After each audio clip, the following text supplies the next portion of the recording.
Hello everyone, Assalamu alaikum. Welcome back to my YouTube channel. It's me Umme Arbab. I hope you all are doing well. आज मैं आपके साथ literary devices को discuss करूंगी. So without taking any delay, let's start the video. सबसे पहले हम लोग देखते हैं लिटरेरी डिवाइसेस क्या होती हैं. लिटरेरी डिवाइसेस बेसिकली एक टूल है जो कि राइटर यूज़ करता है अपनी लैंग्वेज को इन्हांस करने के लिए, उसको इफ़ेक्टिव और इमेजिनेटिव बनाने के लिए. And this may include sound, shapes, rhythms, phrases, and words to enhance the literal meaning of their poem.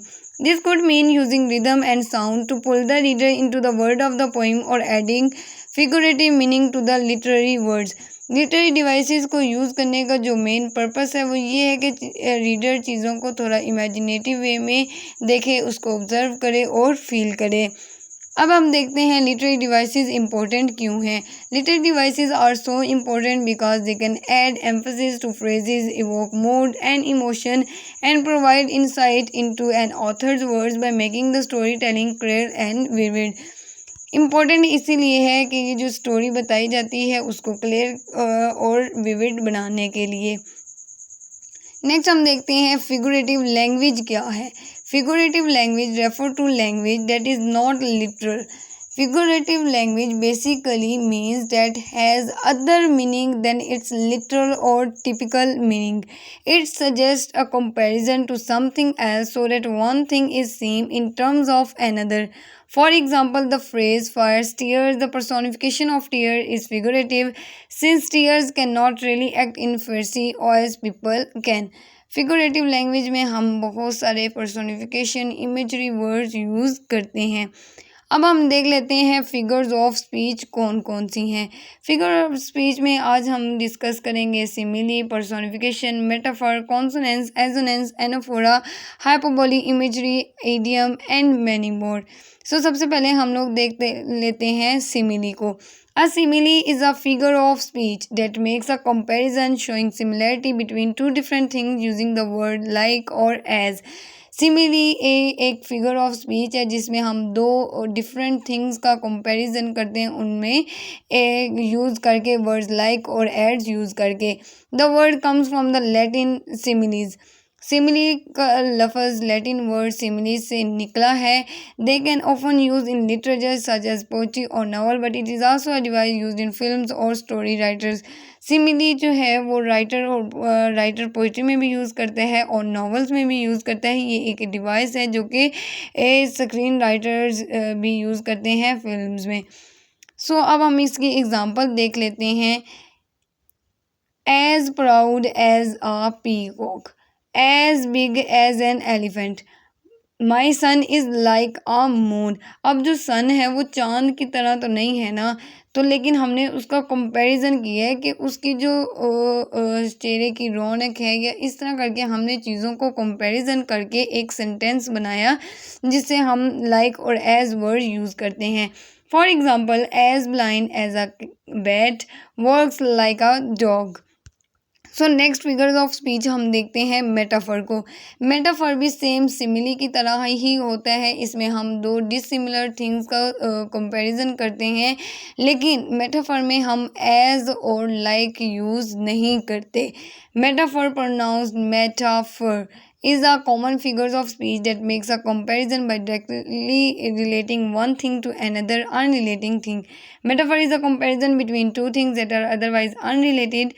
Compare to different things directly without using as और लाइक. जैसा कि पहले ही बात की कि मेटाफर में हमने एज और लाइक यूज़ नहीं करना, ये बिल्कुल सिमिली की तरह ही होता है, लेकिन इसमें हम एज और लाइक वर्ड यूज़ नहीं करते. सो अब हम एग्जांपल देख लेते हैं. For example, the stars are sparkling diamond, time is money. देखिए ना, टाइम जो है वो पैसा तो नहीं है, लेकिन उसको हमने फिगर्स ऑफ स्पीच में एक पर्सोनिफाई कर दिया है कि time is money. The word stage, heart of stone, light of my life. So next हम फिगर्स ऑफ स्पीच देख लेते हैं, जिसमें है hyperbole. Hyperbole Greek term meaning overcasting, over statement. Mean के हम जो चीज़ों को बढ़ा चढ़ा के ओवर स्टेटमेंट के बताते हैं, वो हाइपोबोली कहलाती है। डिस्क्राइबिंग समथिंग और समवन इन एन एक्स्ट्रा वे। बहुत चीज़ों को बढ़ा चढ़ा के बताना, ओवर स्टेटमेंट करना हाइपोबोली में आता है। फॉर एग्ज़ाम्पल एग्जैजरेशन, इसमें हम चीज़ों को एग्जैजरेट करते हैं, बढ़ाते हैं। Not literally true, made to sound impressive or to emphasize something of someone such as feeling, effort or reason. Hyperbole ये जो है वो एक यूज़ की जाती है, ये ट्रू नहीं होती, लिटरली ट्रू नहीं होती, लेकिन चीज़ों को एम्फोसाइज करने के लिए, उसको इफ़ेक्टिव बनाने के लिए हम इसे यूज़ करते हैं, इम्प्रेसिव बनाने के लिए। For example she cried so long that she made a lake.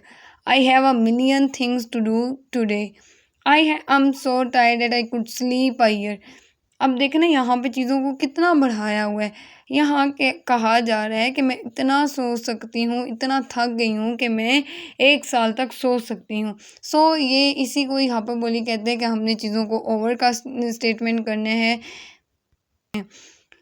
So next is alliteration. Alliteration means repetition of initial consonant sounds. इसमें हम जो repeated words use करते हैं consonant sounds के. The use of some same beginning consonant sound in a line or verse. Verse या line form में हम consonant sound को repeatedly use करते हुए देखते हैं. Repetition of the beginning sounds of neighboring words. For example, fair is foul and foul is fair. यहाँ पे जो F यूज़ किया है, यहाँ पे repetition की गई है consonant sounds की. For example, second example देख लेते हैं.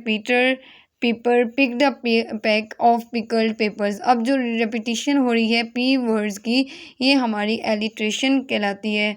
Next, sea shells. सो इसमें भी एस का रिपीटली यूज़ किया गया है, तो हम इसे एलिट्रेशन में देखते हैं. Next is consonance. Consonance mean a repetition of consonant sound that is not at the beginning of the word. इसमें भी हम जो है वो कॉन्सोनेंट साउंड्स को रिपीट करते हैं, लेकिन ये स्टार्टिंग में नहीं आती, ये एंड में या मिडल में आएगी. अ consonant is not a vowel. For example the furrow followed free. अब जो है वो इनिशियल साउंड्स नहीं आती, सेकंड वर्ड्स में जो चीज़ें हैं वो रिपीटली कॉन्सोनेंट साउंड्स यूज़ किए जाते हैं. All mammal named sam are clammy. The fair breeze blew. The white foam flew. So next is assonance. Assonance the repetition of the same vowel sound in a sentence. इसमें हम vowel sound को repeatedly use करते हैं. Assonance is the similarity in sound between vowels in the middle of neighbouring words. How, now, brown, cow. अब यहाँ पे हम vowel sounds कौन से होते हैं? ए, ई, आई, ओ, यू. ये हमारे क्या आएंगे? वाउल्स. और कॉन्सोनेंट्स जो बाकी अल्फ़ाबेट्स बचते हैं वो हमारे कॉन्सोनेंट साउंड्स आ जाते हैं. इसमें हम देखते हैं repeated vowel sounds in near by words. जो करीब करीब लफ्ज़ होते हैं उनमें यूज़ किया जाता है वाउल साउंड्स को. सो नेक्स्ट हम देख लेते हैं इन तीनों का डिफरेंस. एजोनेंस का, कॉन्सोनेंस और एलिट्रेशन का. एजोनेंस क्या है? The repetition of vowel sound. इसमें वाउल साउंड को रिपीटली देखते हैं हम. कॉन्सोनेंस में repetition of consonant sound at the middle और end of the words. Alliteration repetition of initial consonant sounds. इसमें एलिट्रेशन में कॉन्सोनेंट रिपीटेशन होती है इनिशियल साउंड्स की, लेकिन जबकि कॉन्सोनेंस में हम देखते हैं मिडल और end of words. Next is oxymoron. An oxymoron is two contradictory terms use together. इसमें जो चीज़ें हैं, दो कॉन्ट्राडिक्टरी टर्म्स को एक साथ हम लोग लिखते हैं. फॉर एग्ज़ाम्पल मुतज़ाद अल्फाज मीन हम लिखते हैं, उनको प्रोनाउंस करते हैं. फॉर एग्ज़ाम्पल अ सेंटेंस और फ्रेज विद टू ऑपोजिट और कॉन्ट्राडिक्टरी वर्ड. ओ ब्रॉलिंग लव, ओ लविंग हेट. अब यहाँ पे देखें, लविंग और हेट दोनों वर्ड्स यूज़ किए गए हैं. लव भी आ गया और हेट भी आ गया. अब मुतज़ाद अल्फाज हमने ऑक्सीमोरोन में देखने हैं. Alex is seriously funny. अब यहाँ पे देखें कि एलेक्स यहाँ पे सीरियसली भी कहा गया है और फ़नी भी कहा गया है. दो मुतज़ाद अल्फाज यूज़ किए जाते हैं ऑक्सीमोरोन में. Next is apostrophe. Apostrophe mean addressing someone absent, dead और non human as if dead person और थिंग वर प्रेजेंट. अब एज एपिस्ट्रॉफी में हम देखते हैं जो चीज़ें एब्सेंट होती हैं, डेड होती हैं, नॉन लिविंग होती हैं, उससे बात की जाती है। For example blow winds blow, यहाँ पे हवा से बात की जा रही है जो कि नॉन ह्यूमन्स है, जो कि एब्स्ट्रैक्ट है, जिसे हम बात नहीं कर सकते। सेकेंड एग्ज़ाम्पल देख लेते हैं। On nature thou art my goddess, life I can not understand you.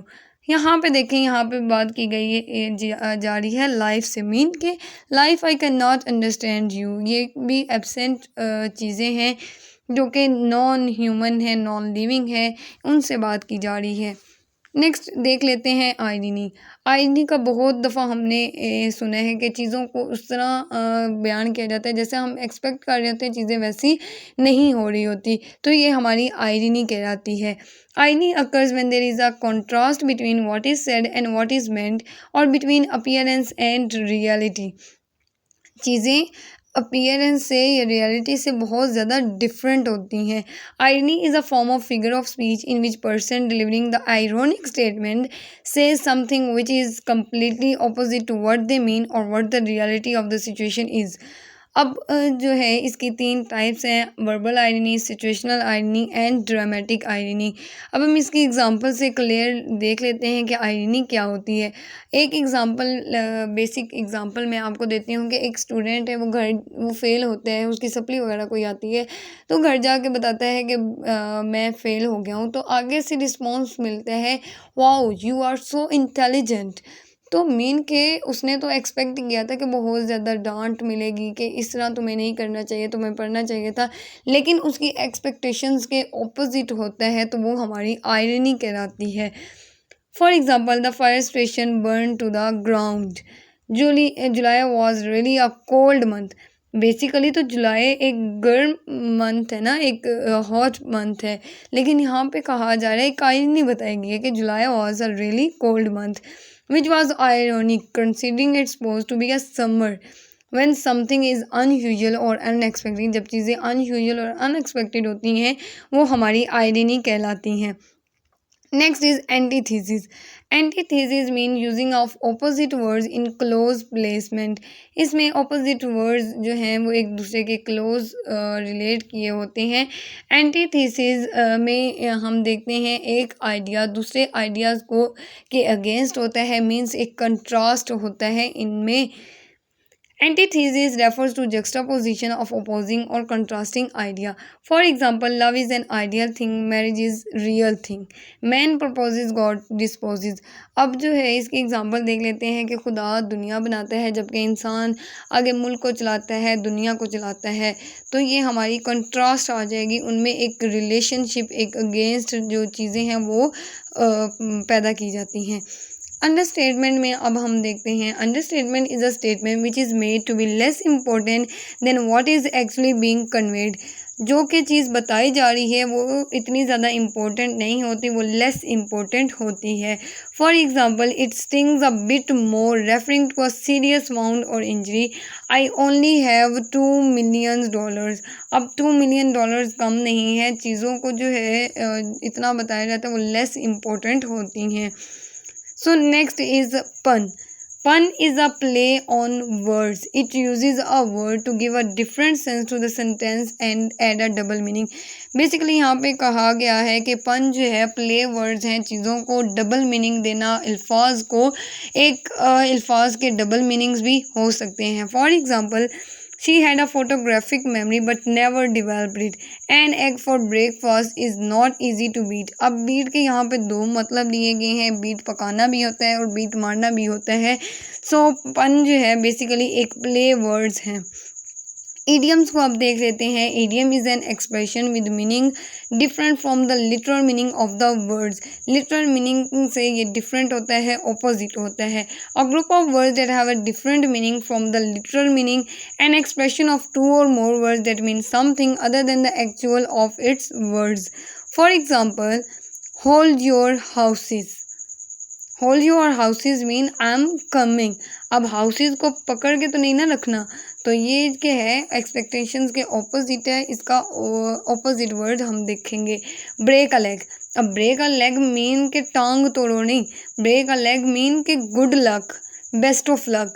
सो चीज़ें जो हैं उनका एक ऑपोजिट मीनिंग मौजूद होता है जिसे हम इडियम में देखते हैं। Next is imagery. Imagery is when a writer invokes the five senses.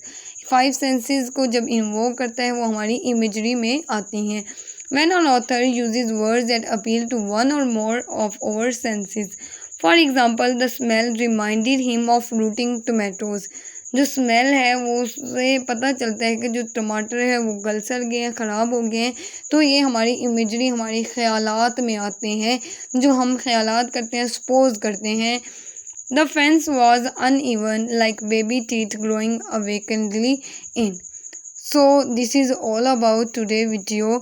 I hope you understand. ये सारा कुछ लिटरेरी डिवाइसेस के बारे में आज हमने डिस्कस किया, फिगर्स ऑफ स्पीच के बारे में। Hope you understand. अल्लाह हाफिज़, टेक केयर, फ़ी अमानिल्लाह।